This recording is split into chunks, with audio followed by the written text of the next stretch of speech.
Tanya, NLP itu apa sih? Nah, NLP itu paling gampang pertama dari ininya, dari singkatannya dulu lah ya. Hmm.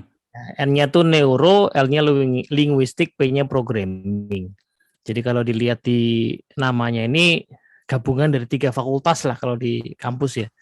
Jadi neuro itu mungkin kedokteran, biologi gitu ya. Hmm. Linguistik itu Hmm. ya sastra linguistik ya, bahasaan, lalu programming itu ke ilmu komputer gitu. Hmm. Nah, ini kan menarik ya. Jadi apa hubungan 3 kata ini ya, atau kenapa 3 fakultas ya? Ya sederhananya adalah neuro itu kan sistem saraf ya, sistem saraf yang ya belakangan banyak ditengarai itu bisa dibilang sebagai semacam hardware-nya ya dari kondisi Hmm. pikiran, perasaan, kejiwaan kita lah. Jadi sebenarnya ini ilmu tentang kejiwaan kita. Jadi ilmu tentang kejiwaan dalam dalam bahasa lainnya ilmu psikologi yang praktis gitu. Jadi saya tidak mengatakan NLP ini terpisah dari psikologi ya, tapi karena saya juga backgroundnya psikologi, jadi saya lihat ini memang bagian dari ilmu psikologi. Hanya memang dia punya kekhasan yaitu dia praktikal gitu ya. Oh, Nah, oke. kalau bilang praktikal tuh simpelnya gini mas, saya itu kuliah psikologi 3,5 tahun, 3 tahun 8 bulan lah ya. Hmm. Nah, tapi saya nggak tahu cara mengatasi stres. Hmm. Padahal kuliahnya 3 tahun 8 bulan ya kan. Nah, karena teorinya banyak tapi tidak terintegrasi sehingga anak S1 tuh nggak tahu cara mengatasi stres gitu. Nah, di NLP kita tahu persis ya cara-cara Hmm. how to-nya mengatasi stres aja sederhananya. Mengatasi kecemasan aja sederhananya, itu kita tahu. Nah, lewat apa? Lewat linguistik ya, lewat penggunaan kecakapan kita berbahasa sehingga kita bisa memprogram ulang ya pikiran atau perasaan Hmm. kita. Gitu tadi yang pencemas, yang penakut, yang butuh keberanian, butuh semangat, butuh antusiasme. Itu jadi tahu cara untuk mengelola dirinya lah, simpelnya begitu. Oke, oke. Jadi kalau disimpulkan itu bisa dibilang NLP itu adalah ilmu psikologi dalam bentuk yang praktis, yang praktikal, Ya, yang ya bisa langsung betul. pakai gitu ya. Betul, betul. Oke. Dia bisa bantu diri sendiri, orang lain Hmm. juga, Mas.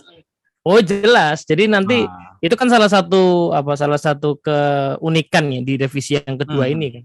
Jadi jelas perbedaannya yang diri sendiri dengan orang lain itu pengelompokan materi NLP-nya lebih clear gitu.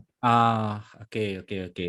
Jadi bisa untuk bantu diri sendiri, bantu Hmm. orang lain, dengan cara Hmm. tadi ya, ngubah-ngubah program-program. Berarti asumsinya ada program dalam diri manusia gitu ya, Mas ya?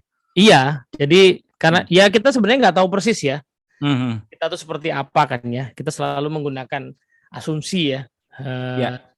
kalau kita tadi balik lagi kalau kita di psikologi belajar banyak mazhab itu kita akan ketemu banyak cara pandang manusia ya dari Hmm. perilaku satu perilaku aja ya. Jadi kacamatanya Mas Aji itu bisa dipandang dari 3 mazhab, dari 4 mazhab gitu ya. Tergantung mazhab apa dipakai di psikologi kan. Gitu. Nah, mazhabnya NLP itu perilaku manusia, kebiasaannya, karakternya, kepribadiannya itu sesuatu yang diprogram gitu ya, seperti Hmm. layaknya software di komputer sehingga bisa di-upgrade, di-update, ya, bisa di-reprogram, bahkan bisa Hmm. di-uninstall lalu di-install lagi gitu ya. Nah, tentunya ada keterbatasan ya. Kita nggak bisa Ya, misalnya ya. menginstall Windows di Macintosh ya di Mac gitu nggak bisa ya. Harus pakai Office for Mac misalnya. Ya tentu saja pikiran manusia ya seperti itu kurang lebih ada batasannya, tetapi Hmm. bisa ya. Banyak yang bisa di-upgrade seperti program dalam komputer itu. Jadi analoginya yang namanya perilaku, kebiasaan-kebiasaan manusia, kemudian Mm-mm. bagaimana dia merasakan sesuatu, bahkan mungkin kepribadiannya itu Mm-mm. dianalogikan dengan program gitu ya Mas ya. Sehingga Ya, betul. program itu bisa di-install, bisa di-uninstall, bisa di-update dan lain sebagainya. Ya. Jadi kalau Oke. misalnya dalam konteks orang lain ya, Hmm. rasa benci kita pada orang lain itu program dalam pandangan NLP. Hmm. Jadi bisa di reprogram ya, bisa di twist, bisa di codingnya diubah sedikit sehingga bencinya tidak terlalu benci lah gitu ya, benci sedikit lah gitu. Nah, itu bisa Kuncinya gitu. di. Dan tadi Gitu. ada pernyataan Mas tadi yang menarik nih. Tidak semua program itu mudah dimodif, terus perlu Hmm. memperhatikan Ya. kompatibilitasnya. Artinya ada program yang besar, ya misalnya Ya, mungkin kalau di komputer itu operating system gitu ya Mas. iya, iya betul. Pakainya Mac OS atau pakai Mm-mm. Windows gitu. Program-programnya Windows nggak bisa diinstal di macOS, program-programnya macOS nggak bisa diinstal di Windows. Oke. Terus ya ada batasan-batasan lah. Ada batasan-batasannya. Oke. Tetap ada gitu loh. Artinya bukan berarti ketika kita menganggap bahwa itu semua program terus dengan serta-merta mudah gitu ya Mas? Iya. Tapi sebenarnya gini Mas Haji, di kemarin apa 2 hari yang lalu aku baru pasang status tentang ini sebenarnya insight yang aku dapat ya. Jadi manusia itu kan diberi kemampuan mencipta ya, beda dengan hewan ya. Manusia itu bisa mencipta, bisa bikin barang-barang ya. Nah, tapi menariknya sebenarnya dari yang dia ciptakan itu dia bisa mengenali dirinya juga. Nah, manusia itu kan menciptakan komputer, yang dari komputer itu dia bisa mengenali dirinya juga gitu. Jadi sebenarnya NLP dengan analogi komputer ini itu cara kita untuk mengenali diri kita dari sudut pandang itu ya. Tentu saja ada banyak mazhab lain, tapi setidaknya komputer yang kita pakai ini sebenarnya bisa jadi cara untuk mengenali diri kita gitu ya. Kenapa komputer bisa hang ya? Mirip-mirip dengan kita yang kadang-kadang suka hang juga gitu. Banyak kerjaan ya kan.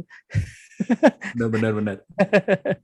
Apalagi sekarang ilmu komputer udah makin canggih ya Mas, ada artificial intelligence yang bisa belajar sendiri dan sebagainya, makin mirip aja dengan manusia ya. Makin mirip.